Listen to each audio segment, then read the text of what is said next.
आशा करता हूँ आप सब बहुत अच्छे होंगे। मेरा नाम है सिद्धांत अग्निहोत्री। स्टडी ग्लोस पे आपका बहुत बहुत स्वागत है। तो दोस्तों, ट्रेड डील यहाँ पे अमेरिका और भारत में लगभग साइन होने वाली है। ऐतिहासिक ट्रेड डील होगी ये, क्योंकि आपको पता है कि डोनाल्ड ट्रंप ने पूरी दुनिया पर रेसिप्रोकल टैरिफ लगाए हैं और भारत की जो एंड डेट थी वो 9 जुलाई थी। 90 दिन का सस्पेंशन दिया था, ठीक है। 3 महीने बाद अभी इंडियन टीम जो है, क्रिकेट टीम नहीं उस पर अलग ही बवाल चल रहा है। इंडिया की जो इकोनॉमिक टीम है वो इस समय अमेरिका गई है, ठीक है ना। तो अब क्या है कि इंडिया का डेलीगेशन गया है और वो जो राजेश अग्रवाल है, जो चीफ नेगोशिएटर है, वो इस पे बात कर रहे हैं। कंटेंशियस इशू फंसा एग्रीकल्चर। भारत, भाई देखिए, एग्रीकल्चर में हम बिल्कुल रियायत नहीं दे सकते, क्योंकि उससे पूरा भारत चलता है। भले ही उसका आउटपुट जो है वो 18% हो, लेकिन आधे से ज़्यादा भारत उसमें इंडल्ज है। प्राइमरी सेक्टर है हमारा, तो उसमें जाहिर सी बात है टैरिफ नहीं, हमारा मार्केट गड़बड़ हो जाएगा। हालांकि मेज सोयाबीन को लेकर थोड़ा सा भारत फ्लेक्सिबल रहा। जेनेटिक मॉडिफाइड क्रॉप को लेकर अमेरिका ने काफ़ी कुछ कहा है। अभी हालांकि डिटेल सामने नहीं आई है, लेकिन दोस्तों नेगोशिएशन हो गया है। चाइना के साथ डोनाल्ड ट्रंप ने कल डील साइन की थी, भारत के साथ आज डील साइन हो रही है, मतलब हो ही जाएगी। तो डोनाल्ड ट्रंप ने क्या बोला है, हम 10 पॉइंट्स में समझते हैं। सबसे पहले तो उन्होंने बोला है कि it's a very big trade deal है, बहुत बड़ी ट्रेड डील है भारत के साथ। इतना कुछ होने के बावजूद ईरान इजराइल वॉर हो गया, भारत पाकिस्तान वॉर हो गया, अब ये ट्रेड डील जो है वो साइन कर रहे हैं। और बिग ब्यूटीफुल बिल जो कि अमेरिका को बदलने वाला है, यहाँ पे डोनाल्ड ट्रंप कहते हैं, लेकिन वो अमेरिका को गड़बड़ करेगा और भारत के लिए भी है, क्या पूरी दुनिया के लिए बहुत बड़ा खतरा है। तो उसी के दौरान इन्होंने ये बात बोली है। तो सबसे पहली चीज़ तो ये है कि डोनाल्ड ट्रंप ने बोला कि हम भारत के साथ बहुत बड़ी डील करने वाले हैं, एक ऐतिहासिक डील होगी और हर किसी को डील चाहिए और हर कोई इसका पार्ट होना चाहता है। अब देखिए, हमने अभी कल चाइना के साथ, डोनाल्ड ट्रंप कहते हैं कि एक डील साइन की थी रेयर अर्थ एलिमेंट्स को लेकर। चाइना ने पाबंदी लगा दी, इस पर हमने बात भी की थी। अब प्रॉब्लम क्या हो जाएगी अगर ऐसा होगा, तो पूरी दुनिया, क्योंकि चाइना ने फ्यूचर देखा था और रेयर अर्थ को माइन करना शुरू कर दिया। आज पूरी दुनिया में किसी के पास इतनी टेक्नोलॉजी नहीं है, चाइना ही अकेले इसमें मोनोपोली। तो भाई अब पूरी दुनिया ठप हो सकती है। आपका लैपटॉप और एविएशन इंडस्ट्री, कितना सब कुछ रेयर अर्थ एलिमेंट से चल रहा है। तो अब प्रॉब्लम ये है कि अगर चाइना इसको बंद करता है, जो कि बंद कर ही दिया है, लेकिन अमेरिका जो है उसको क्रैक करने में कामयाब हो गया। कल उसने चाइना के साथ भी एक डील साइन की है। तो यही यहाँ पे बता रहे हैं कि हमारे पास इस समय काफ़ी बढ़िया डील्स हैं और अब हम भारत के साथ बहुत बड़ी डील साइन करेंगे। उसके बाद ये बोल रहे हैं कि भारत और अमेरिका की जो ट्रेड टॉक्स हैं वो फुल स्विंग में है। जैसा कि मैंने बताया कि जो हमारे चीफ नेगोशिएटर राजेश अग्रवाल, वो ऑलरेडी अमेरिका में है। 9 जुलाई से पहले अभी 1-2-3 दिन में ही दोस्तों ये सब मामला जो है वो सुलट जाएगा, ठीक है। तो भारत की टीम जो है ऑलरेडी वो अमेरिका में गई हुई है। फिर उसके बाद ट्रेड डील जो है उसमें क्या क्या होगा, सबसे इंपॉर्टेंट तो इसमें फार्मास्यूटिकल होगा, जिसमें भारत की मोनोपोली है। मतलब पूरी दुनिया में भारत जो है, मोनोपोली तो नहीं कहेंगे, लेकिन पूरी दुनिया में भारत जो है दवाइयों का बादशाह है, ये हमने प्रूव किया है। मेडिकल टूरिज्म भारत में बहुत है। आपको अमेरिका में लंबी लाइन लगानी पड़ेगी, 1-2 महीने बाद आपका अपॉइंटमेंट होगा। भारत में ऐसा नहीं, इसीलिए दुनिया के हर जगह से लोग भारत में इलाज कराने आते हैं।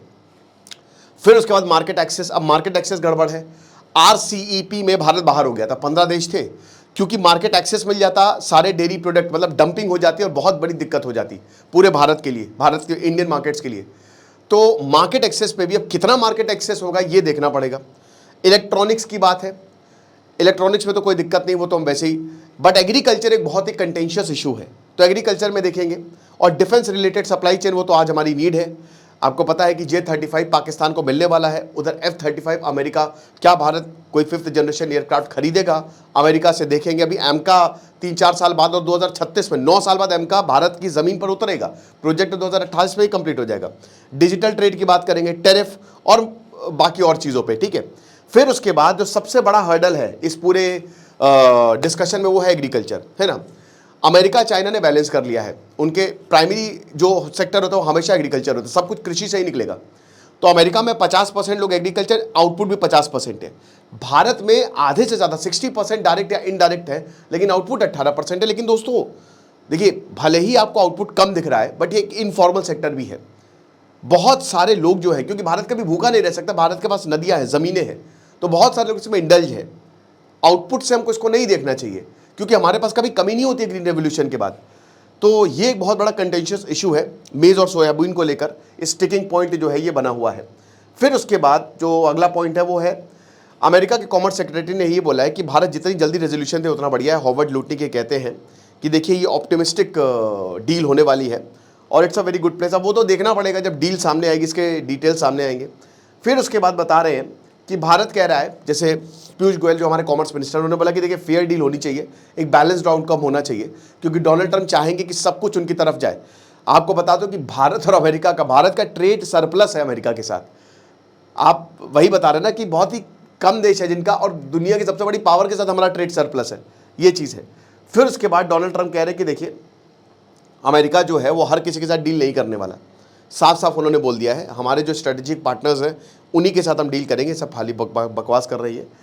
फिर रेयर अर्थ फीचर, जो चाइना एग्रीमेंट में रेयर अर्थ फीचर है, हालांकि डोनाल्ड ट्रंप ने अभी तो ज़्यादा चाइना के बारे में बताया नहीं है, उन्होंने स्पेसिफिक्स के बारे में, जो डील हुई है उसके बारे में नहीं बताया है, लेकिन बता रहे हैं कि जो क्रिटिकल मिनरल्स हैं, अर्थ और मैग्नेट्स, क्योंकि अब इसके जो सप्लाई चेन चाइना कंट्रोल करता है, माइनिंग कंट्रोल करता है, उसके इफेक्ट्स देखे जा रहे हैं। बहुत सारी इंडस्ट्रीज जो है वहाँ पे प्रॉब्लम ऑलरेडी शुरू हो चुकी है, कार इंडस्ट्री में प्रॉब्लम ऑलरेडी शुरू हो चुकी है। फिर उसके बाद भारत नेक्स्ट है, चाइना के बाद चाइना स्टेबलाइज हुआ, अब सक्सेसफुल पैक्ट जो है वो जाहिर सी बात है कि भारत का जो ग्लोबल ट्रेड है उसको बढ़ाएगा, प्रॉफिट को बढ़ाएगा। And the last one is, देखिए ऑनगोइंग नेगोशिएशंस 9 जुलाई डेडलाइन थी ये, और भारत ने भी रेसिप्रोकल टैरिफ जो है वो लगाए थे 26%, ठीक है। लेकिन अब दोस्तों जो 90 दिन का सस्पेंशन हुआ और उस दौरान ये ट्रेड डील फाइनल हुई, ये अच्छी बात है। लेकिन अल्टीमेटली इसमें भारत को मिलेगा क्या और अमेरिका को क्या मिलेगा? एक डील होती है, बिजनेस आप करेंगे, पूरी दुनिया से करेंगे, हमको ये समझना चाहिए कि हमारा जो मार्केट है वो ख़राब ना हो, बाकी तो सब चंगा सी ही। बाकी देखेंगे, जब आएगा तो देखेंगे। खुश रहिए, पढ़ते रहिए। जैसे सिद्धांत अग्निहोत्री, साइनिंग ऑफ।